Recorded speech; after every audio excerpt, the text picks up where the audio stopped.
Brian Grimes, your real estate mentor, back with another action-packed session. Tonight, we're going to be comparing Redfin versus Zillow, two market giants. They've given us their 2023 housing outlook, so we want to dive through the information that we've been provided with. They have a bunch of predictions for this year that we want to go through, and we want to, more importantly, see where there are going to be opportunities for us as investors to challenge some of these predictions, get in and get our properties and build some cash flow for ourselves and our family, for a lot of us, so we can work our way out of the 9 to 5. If you're new to the channel, make sure you like, comment, and subscribe, and leave a comment that says I subscribed. For everyone who leaves that comment, I'm going to send you instant access to my free real estate training that'll show you how to acquire properties for pennies on the dollar all across the country. You don't want to miss out on that free offer. Make sure you guys stick around to the end of this session, because we're going to be covering a lot, and missing out on any of these market predictions could cause you to miss opportunity, miss out on the deal of a lifetime, miss out on your first multifamily property, or miss out on one of these opportunities to exploit some of the things that are going on in the market. So definitely stick around. If you have any questions, drop it in the comment section. Even if you're watching this later as a replay, leave a comment and I will respond to that, especially if it's related to any of these predictions, any of these market updates, or just anything real estate related. You know, I want to help you guys to advance yourselves and get in the game this year. So let's dive straight in here. What are we dealing with at the moment? Well, what we're dealing with are a few different predictions, and we're going to start off with Redfin and then work our way to Zillow. So the first prediction we have are home sales will fall to their lowest. And yeah, let me just tap that. Home sales will fall to their lowest level since 2011, with a slow recovery in the second half of the year. So Redfin is expecting, based on their analysts, they're expecting about 16% fewer existing home sales in 2023 than we had in 2022. And that shouldn't come as a big shocker to most of us, that some of these sales are going to decline a bit. As the market appreciates, prices are still overheated in some markets, they're pulling back, and rates are high. There aren't going to be as many sales. You also have homeowners that aren't listing their property for sale at all. So they are just going to sit on their properties because they're faced with a tough situation. Are they going to try to sell their property in this market? Even if they get a handful of cash, what can they do with that cash? Can they take that and go buy another property? If they buy in, is that mortgage rate going to be cheaper than the 4% rate? Or some people even have, 2% interest rates right now. Is it going to be cheaper than that? I don't really think so. And we don't know. So people are dealing with that, and they're just going to sit on the sidelines. That's going to keep inventory down. So there won't be as much inventory going around on the top end of the market, on that kind of buy and flip market for single family housing. So it's just going to curb sales, but curbing sales keeps inventory low. It should keep prices relatively stable. And we'll talk about that. The next prediction, this should kind of raise a few eyebrows, but the prediction is that mortgage rates will decline, ending this year, 2023, below 6%. So I know a lot of us think that rates are just going to keep going up. We haven't necessarily been following closely along with where interest rates have been, but interest rates, believe it or not, have been ticking down. They kind of peaked out around 7% or so in, I'll say, September, October-ish, and they've been ticking down ever since. So Redfin is expecting that 30-year rates are going to gradually decline to around 5.8% by the end of the year for the average 30-year note. And this is good news for us as investors. If you're sitting on the sideline, know that rates are kind of ticking down, and they're projected to continue to go down. I've been calling for this, I'd say, for about 6 months now, and just kind of throwing that out there, that I think rates are going to go down, because in every recession in U.S. history, the only way out has been to reduce rates. And we are in a recession right now. The way out will be to reduce rates. And as that happens, we're going to get some relief as buy and hold investors. One thing to keep in mind with lower rates, as rates dip back down, affordability improves for the home buyer. So, a 6.5% rate, somebody can afford a $383,000 mortgage, which would give them like a $2,500 a month payment. But if rates fall to 5.8, that same $2,500 a month, it could get you a $406,000 property. So this is basically just showing us that as rates go down, housing prices are likely to increase again and continue to go back up. So you don't want to sit on the sidelines forever as an investor. You don't want to wait out the market until rates start to go back down, because when that happens, you're going to miss out on the price dips. So you just want to stay on top of that. Prediction number 3, home prices will post their first decline in about a decade, their first year-over-year decline. So that's a part of this prediction. Another part is that we're going to avoid a wave of foreclosures, so that the U.S. will just avoid this somehow. I'm not so sure if this second part of the prediction is going to hold true. I mean, it's a bit hard to tell. A lot of lenders have been aggressive in renegotiating debt. I mean, as the pandemic hit, a lot of these loans went bad. And it's in the lender's best interest to just restructure the debt, add some years onto the note, maybe some type of penalty fees, and extend these loans versus just let them go bad and foreclose into a bad market. So there is some of that going on. But we also have a lot of people are coming up at the end of their annual renewable mortgages this year, and those properties could just not be affordable anymore, especially in some of these markets where rents are decreasing. And we'll talk about that a little bit later. So we'll see what happens there. We're not really sure what's going to happen there. But foreclosures could go one way or the other. I would say you can still expect there to be millions of foreclosures almost every year in the US. So if you're playing that game where you're going after creative financing, you're trying to find people who are in foreclosure or pre-foreclosure, and that's your investment strategy, stick with it. It could definitely still work out for you. Redfin is predicting these sales decreases, but the decline is not projected to be that much. They're projecting roughly a 4% drop in the median U.S. home sales price. So what this is telling you is, even though the market is projected to pull back a bit nationally in 2023, I would call this more a stagnant or flat market versus a real decrease. This is not the decrease that a lot of people were projecting, which is why I've been saying you shouldn't have a plan to just sit on the sidelines indefinitely. That's not a good plan, in my opinion. What you want to do is just time the market, find deals that will cash flow in this market, keep buying in as rates are going down, do your rate adjustments, your rate buy downs, and use the different strategies that are available to you. And as rates fall, you will have refinance opportunities a bit later. Prediction 4, the Midwest and Northeast will hold up the best as the overall market cools. I talk about this a lot. The Midwest, it has some opportunity, and there are a lot of iBuyers and hedge funds that have been buying up the Midwest. So there are opportunities there. But the East Coast for buy and hold rentals, the East Coast metros, which are like Chicago, Connecticut, Philly, Baltimore, Pittsburgh, some parts in New York, maybe even like the Bronx in New York, they have a unique marketplace for buy and hold rentals.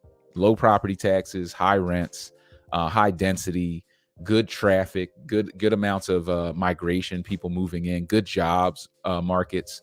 So they make for great markets for buy and hold investors. So even if you're living in an expensive area like California, out on the West Coast, in Colorado, in the Miami markets, or down south in the Florida markets, you want to start to look to the Northeast for your cash flow. So even if you're investing out of town, buying and holding out of town, and using some of those remote management systems, it can be really profitable for you. Prediction 5, rents will fall, and many Gen Zers and young millennials will continue renting indefinitely. This kind of plays into that renter's nation kind of philosophy. Rents falling, that's happening because there are a lot of iBuyers that are in the market that bought up a ton of areas in the Midwest, and they were predicting that people would continue to move to these areas, which is what happened during the pandemic. People were moving out of cities, moving into the Midwest. So a lot of these properties that these iBuyers purchased, they're just sitting vacant.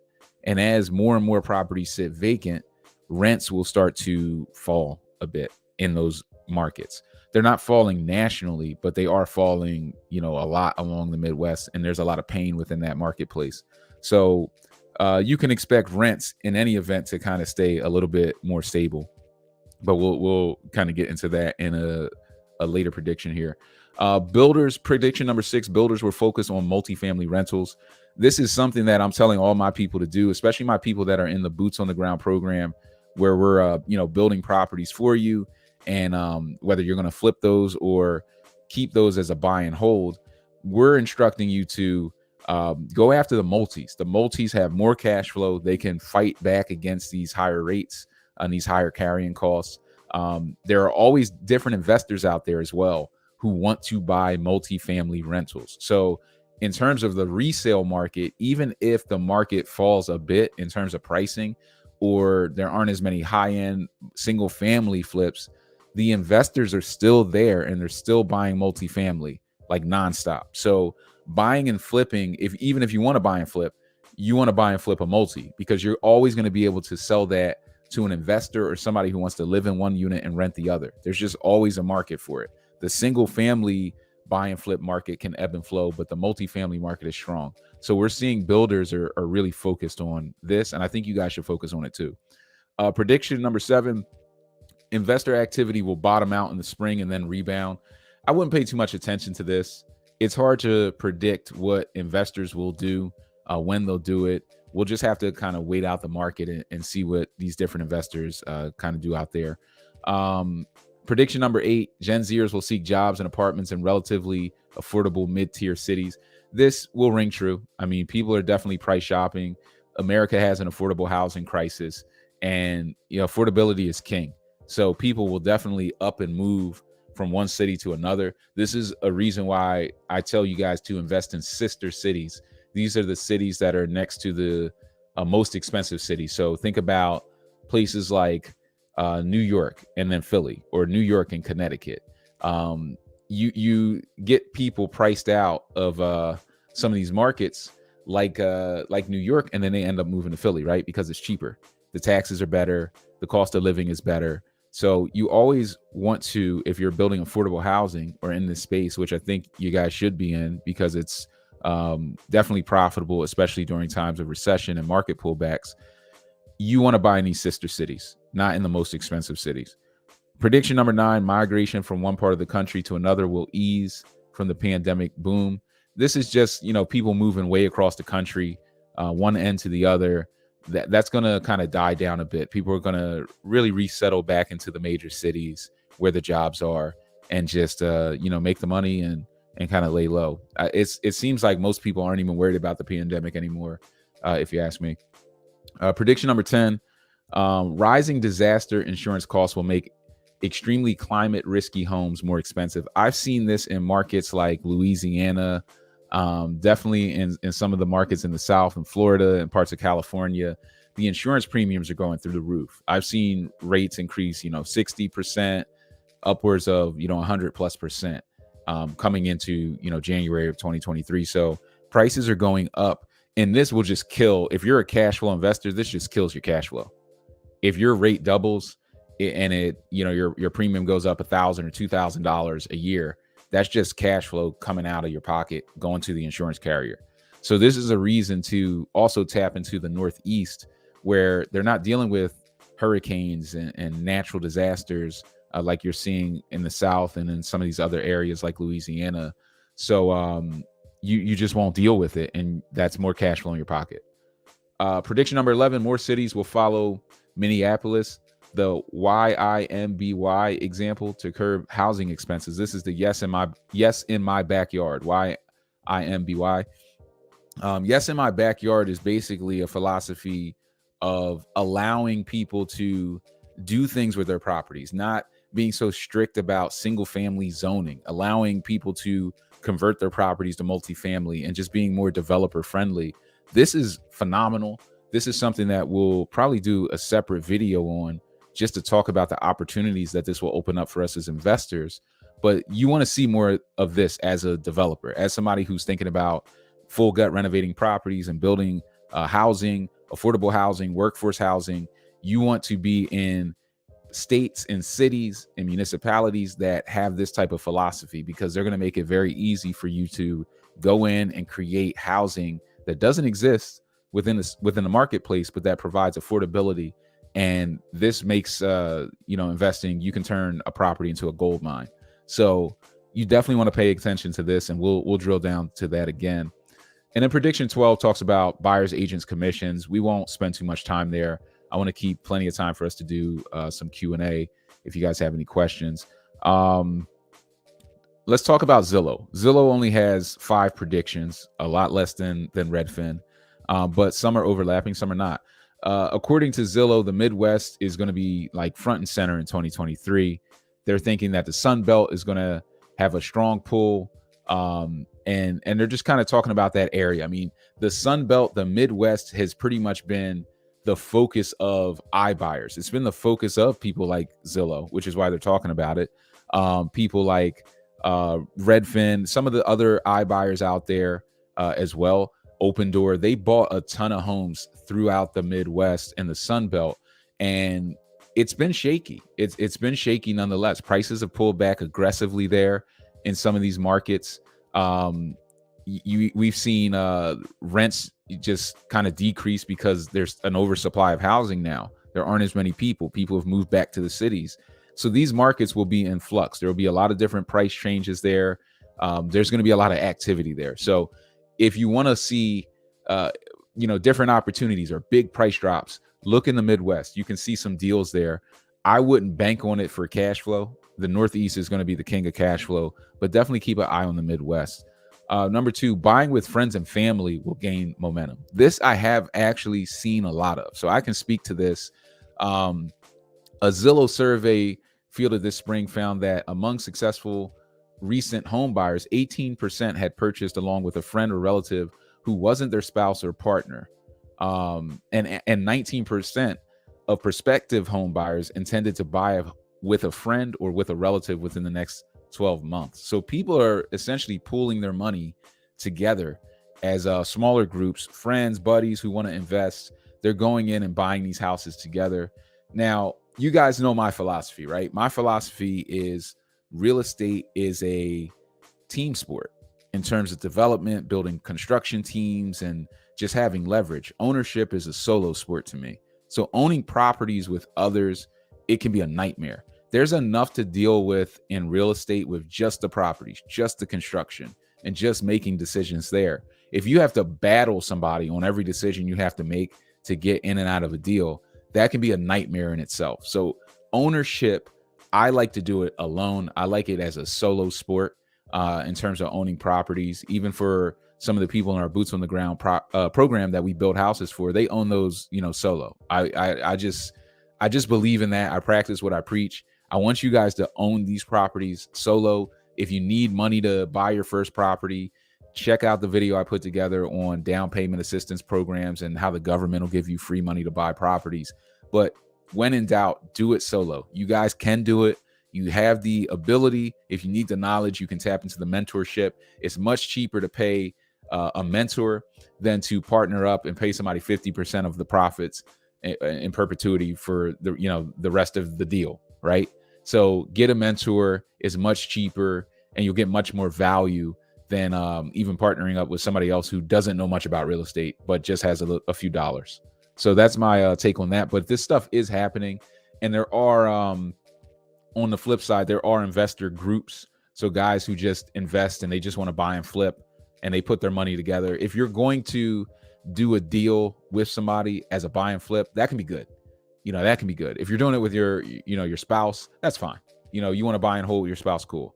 If you're going to do a buy and flip in a partnership, that's not bad at all, because you're not holding the property long term. But if you're doing like, hey, I want to build out a big portfolio, that can get a little dicey at times. So I recommend just keeping it solo. Even if you grow a little bit slower, it'll all be yours. You'll be the big boss. You'll be calling the shots, and you won't have to get into any internal battles, which is just a time and energy drain. 3, affordability crisis will stabilize if not improve. I think that I'm calling cap on this. Like, I'm not sure why 2023 would bring a resolution to the affordable housing crisis in America, or why affordability will stabilize in 2023 or improve. America's been dealing with an affordable housing crisis for a very long time. There are, I believe, as of 2022, 23 million to 24 million American families that are seeking affordable housing units, and there are only 8 million available. So I don't think we're really making a dent in that anytime soon. But prices should flatline, kind of stabilize. I don't think they're going to pull back majorly. Clearly, Redfin is projecting they'll pull back maybe 4%. But that will just leave most markets flat. The Northeast probably won't be flat. It'll increase a little bit. But that's not really going to make a big improvement on the affordable housing crisis. So I'm just calling cap on that one. Number 4, there's going to be a surge in first-time landlords in 2023. The prediction here was just that a lot of people purchased properties in 2020 and 2021 because there were these record low interest rates. And as these people purchase these properties, they don't know what to do with them. They're sitting on them. They're not going to flip necessarily. So they're just going to hold them and turn them into rentals because rents are increasing slightly. And they are. Rents just aren't increasing like they were.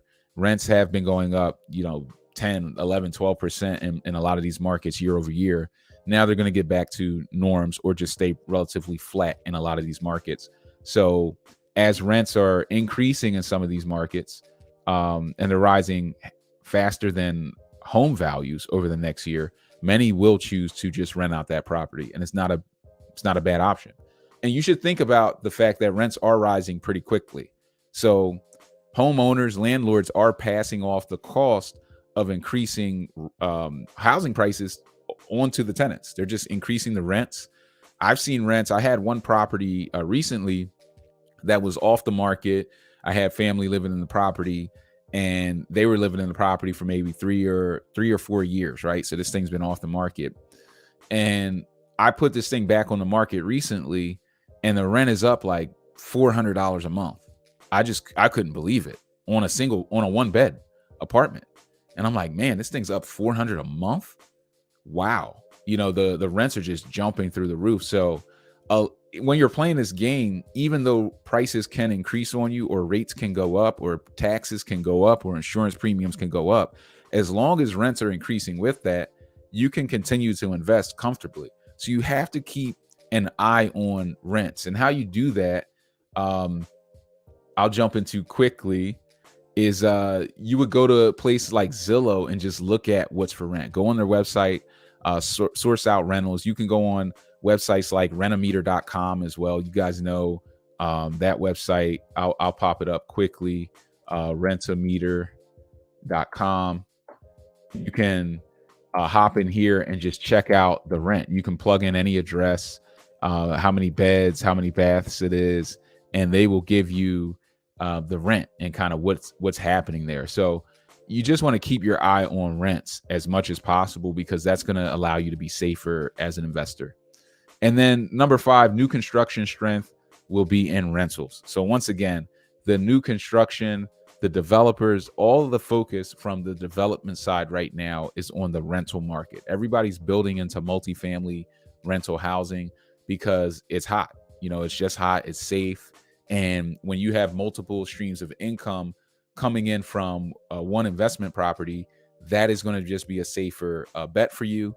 You're going to be able to get more cash flow out of the deal, and it's going to allow you to offset the rising costs that are out there, the rising rates. So having that multi just is more money coming in per asset, per dollar spent on debt. So it's just a better way to go. So if you're thinking about getting into the game right now, which I think you should be, definitely look no further than multifamily. There are some good single family rentals out there. Usually in the Northeast, the cheaper properties that can pull in, good Section 8 money, that might be like a 5-bed selling for $100K or less, that can rent for $1,500 a month or more, and that's going to produce some serious cash flow for you. So just know that type of stuff is out there. But that's that's the market update. Those are the opportunities that we're seeing in the market. We'll see how these predictions play out. I'll kind of come back and do another video maybe in Q2 that will see how these predictions have panned out, over the course of time, and see what's going on in the market. But let's open it up for Q&A. I want to answer some of the questions that are out there. So if you have any questions, drop them in the chat, drop them in the comments, and we'll go ahead and start addressing your questions. So we got one question. With rates going down, do you still recommend a rate buy down strategy?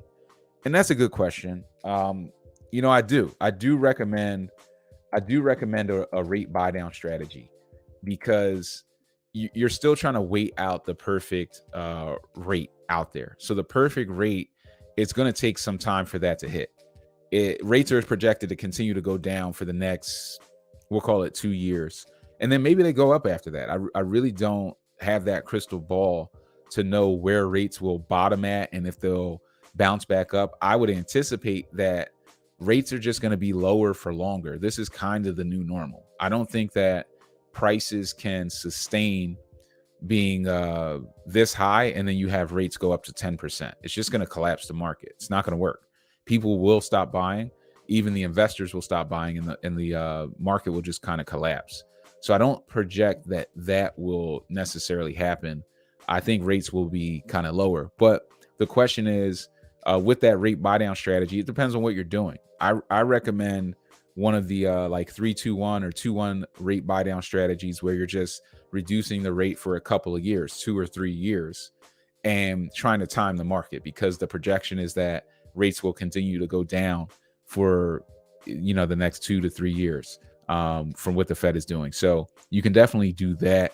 I wouldn't necessarily get a 30-year note and do a 4% of the cost of the mortgage rate buy down, which will knock down 1% off of the interest rate amount. I wouldn't necessarily do that and lock it in on a 30, because then you'll be in a position where rates go a little bit lower than that, and then you're refinancing anyway. It's kind of a waste of money. There's a break even on these things. I think a good strategy as well, even though these annual renewable mortgages did not make sense in a decreasing interest rate environment, because it made more sense to just try to lock in at the bottom.